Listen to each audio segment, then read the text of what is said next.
5, 6, 7 абазины, черкесы и другие национальности русские. А в этом году каждый класс, это радует, каждый класс один урок. В общем, всего 3 часа в каждом классе. Из них 1 урок литературы и 2 урока языка. А эти остальные изучают абазинский? Остальные изучают родной русский, называется. Родной русский, да. называется. У нас там в журналах родной язык, родной абазинский, родной черкесский, родной русский. И все они на родной урок идут, просто в разные эти кабинеты. А абазины приходят вообще? Абазины приходят ко мне на урок, да. Из них сколько Вот язык из совершенстве знает? 75% примерно они абазины по национальности. Если взять по тому, как они говорят, как они могут писать, ну, процентов 50, наверное, могут написать. Остальные очень тяжело с ними, да. Ну как, здесь очень много причин. Очень много. Вот, например, причины демографии, если мы говорим.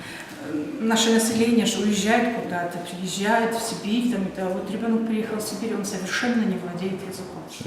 Это тоже одна из причин. Причина то, что еще в семье не говорят на абазинском. Многие ставят причину то, что диалект другой. Но я, например, считаю, что диалект никакой роли здесь не играет. Если ребенок знает, пусть он говорит на ашхарском языке. Ну, и будет правильно, я думаю, что ребенок, если говорит на ашхарском, я буду считать, что он владеет своим родным языком. Это его родной язык. Литературный, не литературный. Вот.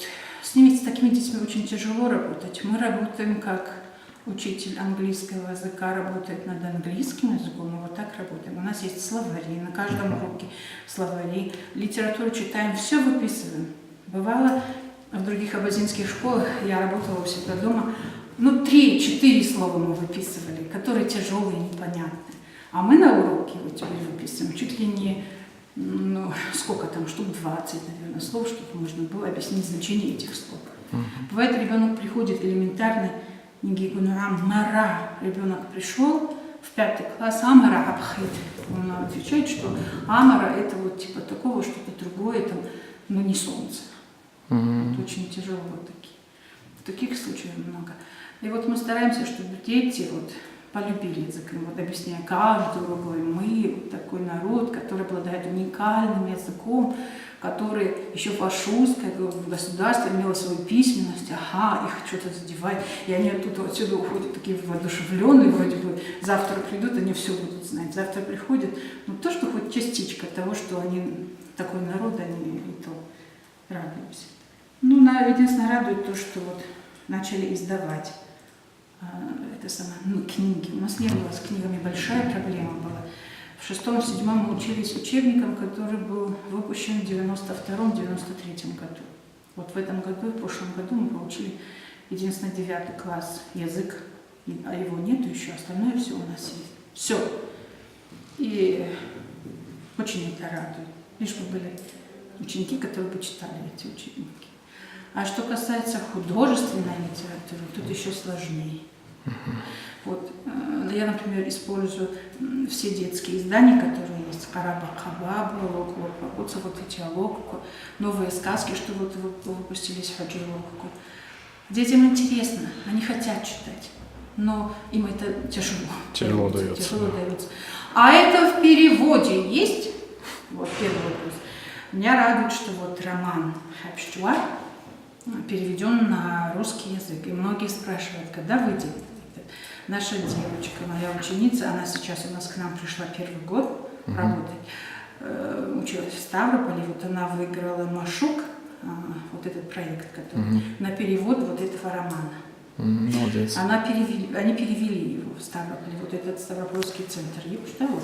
Вот там они перевели, теперь ждут и издателя, кто будет издавать. Девочка здесь работает, хорошая, умная девочка, много поработала. Вообще проблема в самих семьях, да, вот это все начинается, что родители не разговаривают. Очень много, если взять, очень много проблем. Я вот говорю, проблема демографии, это точно. Проблема того, что в семье ребенок не изучает. У нас всегда в народе говорили, все хорошее, плохое ребенок берет из дома. Вот если ребенок дома не разговаривает, у нас есть семьи, Я согласна, где черкешенка мама, где татарка мама или еще что-то. Но она же больше с ребенком общается, больше на таком языке, на русском. Но есть семьи, которые чисто абазиной не говорят на этом языке. На этом языке, да. Очень тяжело. Ну ничего, вы ему там 4 поставьте, ну лишь бы не испортить аттестат, чтобы он не имел 3. Просят, да? Да, просто чтобы. Вот. Много таких случаев происходит. Это одна из вообще страшных проблем, что тут говорить. Эта проблема когда вообще началась? 10 лет, 15 лет? Я вот, например, в этой школе работаю 34 года. Я пришла учителем начальных классов, потом работала учителем русского языка и литературы, была завучем в школе 17 лет. Это проблема вот последние 15-20 лет. До этого я когда пришла, дети говорили. Мне даже было очень интересно, я сама носитель тапантинского диалекта, а мои ученики были носителями ашхарского диалекта. И мне было очень интересно слушать, как они говорят. Даже иногда на уроках на своем попробуйте пересказать. Они пересказывали, было. То есть проблем не было, да? Ну, были некоторые проблемы, но такой острой проблемы, как вот сейчас, не было такой проблемы. Еще вот раньше у нас в садик тут сельхозтехника, вот, туда ходят дети со всей округи. Теперь каждая школа свой садик построила, и они туда ушли. Теперь в Акажилевске ребята-черкесы ходят, маленькие дети, наши дети абазины. Они все говорят на русском. Все говорят. Все говорят. То есть, Раньше, когда в школу к нам приходили лет 10, вот когда эта проблема начиналась, там работала русская женщина, Лидия. Вот она обвиняли в том, что она с ними говорит по-русски, поэтому дети говорят по-русски и так далее, и так далее. Но ребенок приходил к нам в школу, чисто владел русским языком, устным русским. А абазинским так еще, средними, а теперь очень тяжело. Там, по-моему, в прошлом году или 2 года назад ввели уроки родного языка в детском садике. А я буквально вчера слышала, соседка моя там работает, она говорит, что этих уроков уже нет. Уже убрали, да? Уже убрали. Почему убрали, для чего их и нет, не знаю. Вот хорошо были бы действительно занятия, там не уроки, а занятия, чтобы ребенок получал свой родной язык. Это в детсадике, там сельхозтехники, да? Да. А здесь нету детского садика? Этот садик считается вот нашим как бы подведомственным садиком, школа-садик. Сейчас же проекты школа-садик. Вот. В других школах при школе создаются детские садики, а наш садик вот там. Вот эти они 11 лет проучились здесь, в 11-10 класс, которые дети ходят, которые в школу. Они тоже как первоклассники. С 11 класса, вот в 10, в 11, вот когда мы начинаем особенно изучать вот этот золотой крест, у них вот чувство такое пробуждается, вот столько они интересного оттуда узнают, кто мы были, откуда мы пришли, как нас звали, почему мы перешли, вот эти все названия Дамхурц, Мамхурц, вот эти все названия наших этих ущелий, все когда называем, у них уже где-то такое чувство вот пробуждается. Самосознание, хочется. Очень хорошее произведение вот Микаэля Чикатуева «Ат-Дриза», вот, какой должен быть парень, ой же, какой дутай, дутай, аруимата, вот когда вот это все, у них вот такое чувство, хочется им вот, и девушки. Вот специально девушек, вот сейчас девушки должны как себя вести. Вот современный мир, он меняет наши все обычаи и традиции, мы как-то растерялись вот это все. Мы вот сегодня изучали Абзазара в шарите жизни, Гашимида, да? Вот. Какая, вот они смеются, они говорят, насатын, вот там уже Гашимида насатын раздают, и чуть ли не волосы ей отрезали, чтобы насатын отдать. А они спрашивают, что такое насатын? Ну, объясняли старый пережиток. В прошлом, там ее мама пришла к ней в гости на свадьбу. А сейчас же ходит, почему тогда не разрешали ходить? Ну, тогда другое время было, сейчас другое время. Вот ставимся обычаи, традиции, чтобы ребенок понимал как-то. А аудиокниги какие-нибудь есть у вас с компьютером? Этим у нас пользуетесь? компьютер есть, диски. Единственное, что у меня есть, я с интернета скачиваю, аудиозаписи же есть в интернете очень много, разговорники, это все. Я это использую. То есть это помогает, да? Вот это очень хорошо помогает. помогает. Марамс они любят, только младшие. Но старшим они как-то считают, что это не так уж. Они любят. Еще вот они вот получили подарок, вот эти часы. Ага. Вот. И они Та самая директора отнесла, повесила его. Тут у нас после нас ремонт делали. И вот видите, надо добелить. У нас как в этом году было.